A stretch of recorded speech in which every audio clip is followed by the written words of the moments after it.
the two elbows. There's one and the second. Now the tackle. Right on cue. Then he ducks the elbow and follows up with the ever-popular sunset flip. Did you hear brute force call for a clothesline? The All-American boy sure did, and he was ready for it. But the audience couldn't hear the covert conversation, and that's what completes this illusion.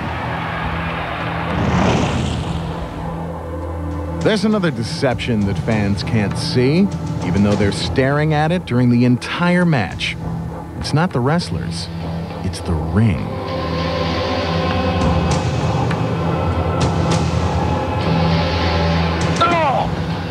It looks like the wrestlers are bashing their heads into solid steel turnbuckles with solid floor, but it's all just an illusion. Turnbuckle covers are called corner pillows, and they don't hurt that much. Why? 4 inches of foam rubber padding, softer than an orthopedic pillow. But the secrets of the ring don't end there.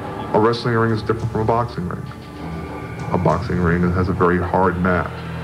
A wrestling ring needs, in most cases, a little bit of give. Because it looks so much better if a wrestler takes another wrestler up and body slams them, and they hit the mat so hard they kind of bounce up. But how is it possible? A peek under the canvas reveals the secret. Several layers of thick padding, the same kind used to break the falls of Hollywood stuntmen. If you ever used a bedroll when you went camping, that's about the thickness of the pad. But wait, there's more. Some rings have a spring in the middle that absorbs some of the shock, but not all of it. Hidden beneath the ring is a giant spring that cushions the wrestlers' falls and gives them some real bounce. How's that for a shock absorber? And between the foam and the spring lies another secret. Loose sheets of plywood that provide an added bounce. An even more devious effect of the plywood is the bone-crushing sound it makes when a 250-pound body slams into the canvas. But lurking below is a bigger, more deceptive secret. A microphone sends those crashes and bangs through the arena's speaker system, amplifying them 100 times over. So the microphone is put underneath the ring for the enhanced sound. Make a body slam or a backdrop or anything sound a lot worse than it actually is. You'd think the fans would notice that the slams are louder near the speakers. Here's the way those punishing hits sound to the crowd. Ooh, better call a chiropractor. Now let's turn the hidden microphone off. Not nearly as impressive, is it? Next up, looks like the villain's just taken out one of the fans. But don't worry, it's all just part of the act. Then later, we'll reveal the secrets behind the backbreaker, the leg drop, the pile driver. Plus, is all that blood real or fake? We'll expose the shocking secrets. But first, another of wrestling's fabulous fakes, the splash. In this gag, Colossus works over Private Payne and softens him up for the kill. Then he bounces off the ropes, and down he comes with the splash. So how come Private Payne doesn't experience a pain in his privates? No need to call 911. Here are the secrets. Colossus sends a warning to Private Payne so he can get into a safe position. There's the signal. That kick to the arm means tuck it in so it doesn't get broken. And now, the splash. Watch how Private Payne lifts his head up off the mat to absorb the shock. This also gives the illusion that he's had the life squashed out of him. The Colossus simply lands on his arms and knees. Wrestling fans have been tricked again. See the courage. He knows exactly what goes on in that ring and when it will take place and when it will happen. The referee begins every match with a search for foreign objects, as if those get-ups weren't foreign enough. Of course, the ref never finds anything. Why should he? He's in on the scam. Guys, go back to your corners. The real purpose of the shakedown is to give the ref time to pass on last-minute instructions from the booker to his wrestlers. Don't take our word for it. Let's turn on our secret microphone. Hear it from the ref himself. We're gonna need a couple extra minutes in the main event, okay? So we need you to jumpstart the crowd a little bit, jump the guy at the bell. We need a couple extra minutes for the main event here. He's gonna jump you at the bell, okay? Guys, go back to your corners. Come on, let your man out of the corner. Referee is every bit as important as the two wrestlers are. But the more you're aware of him, the more he's doing his job. When wrestlers can't communicate directly with each other, the ref acts as the messenger. This is known as passing a move. Listen as the ref relays the secret information. Hey, come on. Let your man out of the corner. Open that. Let the man out of the corner. Come on, let the man out of the corner. Move. How you doing, buddy? Move. The ref slips out of the way at the last minute, and no one is the wiser. The role of the referee, he is supposed to be about 5 seconds behind everybody else in the building. And that is everybody from the popcorn vendor to the guy taking tickets can see what's going on. But the referee just somehow misses it every time. Instead of being a policeman in the ring, the ref is just one more con man. Back in the corner. One of his cheats is called the blind eye, where he conveniently overlooks an illegal move in order to stir up the fans. Told the referee to call everything that he sees. Just don't put yourself in a position to see everything. In this tag team match, the ref purposely turns away just as the tag is being made between the good guys. The ref appears to be reprimanding the villain for climbing into the ring, but he's really just waiting for the signal to turn back around. There's the signal. When the ref sees both good guys in the ring, he tries to kick one of them out. This leaves the villains free to beat the daylights out of his partner.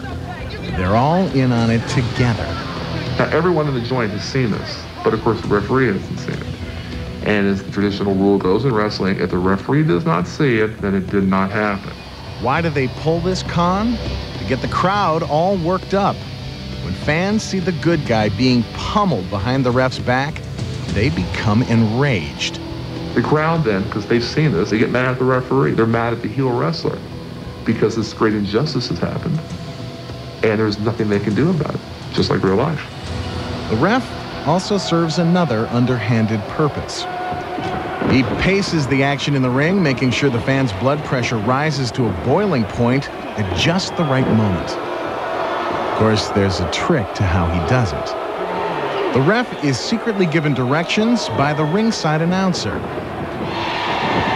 who is constantly monitoring the excitement level of the fans. If the crowd is hot, a discreet two-finger signal tells the ref to let the action continue for 10 more minutes. But if the crowd is losing interest, he puts up one finger, telling the ref to wrap it up in 5. And when he sees the announcer's pen, the ref knows it's time to bring down the curtain. Bring it home, boys. Within seconds, the match is over.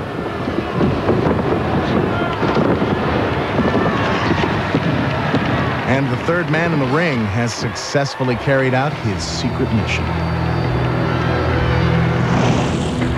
Heat is basically anything that gets the crowd to erupt. You know, a heel, when he's getting heat, obviously it's boos and hisses. When the babyface is getting heat, it's cheers and applause. Okay,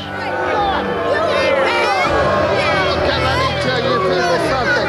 It's a pleasure for you people to see me here tonight. I'm there to entertain fans, and I entertain the fans by making them hate me and love the baby. One of the best ways for a wrestler to make sure the fans will cheer the hero and boo the villain is to use the microphone to provoke the crowd. They call this cheap heat because it's an easy way to get the fans riled up. To be honest, to have thousands of people booing and cheering and hissing you is a lot of fun because you've done your job well. Another surefire trick to generate heat is by brawling, climbing out of the ring and taking the action up close and personal. A lot of wrestlers brawl. That's their way of exciting the crowd, and it does get them on their feet. A lot of people like to see brawling. It's violent. Wrestlers slap each other's bodies with their forearms to make the fight sound real. they've got the crowd in the palms of their sweaty hands. But there are other ways to stir up the fans, like enlisting the help of the wrestler's girlfriend. Come on, get him! Get him, baby! If she sees me in trouble, she'll grab the guy's foot. I then kick him in the back, throw him out of the ring. Step back. Oh. Then I will grab the referee, and I'll say, yo, what is your problem? Why don't you leave me alone? In the meantime, I'm chit-chatting. My girl is laying that man a beating outside, which is helping me. Step back, step back. And once I notice she's done doing her job, I'll tell me to turn around. Turn around. See her standing there in the corner, not doing anything. And wrestling is not what it appears to be. In that sense, we're exactly like Hollywood or the movies, because everything you see is a total illusion. From the moment the wrestlers enter the arena, their plan is to work the crowd. The villain's job is to act as despicable as he can. He wants the crowd to really hate him. There's no better way to turn up the heat than the old autograph bit. It's a piece of business that makes the fans despise the villain for tearing up a little kid's autograph book. Sure enough, this crowd is outraged. The autograph book routine is one of the oldest routines in wrestling. And guess what? This kid is secretly part of the con. He's a shill who's been planted there by the booker. When the heel grabs the autograph book and tears it in half, the kid does his best to act stunned and upset. But it's really just part of the hustle. You're working them. You're taking their emotions on a roller coaster ride. You can make them happy. You can make them sad. You can make them angry. And what you're doing is you're working them. The heel gets booed just as planned. And what about the boy? He gets pizza and a ride home. Because here's the other secret. He's usually one of the wrestler's own kids. Everything is under our total control from the minute we walk in the ring until the minute we leave the ring. There's another character planted in the audience that you'd never expect to be on the payroll. And when she plays her big scene, she creates more heat than you could ever imagine. Can you pick out the plant? It couldn't be this sweet old lady.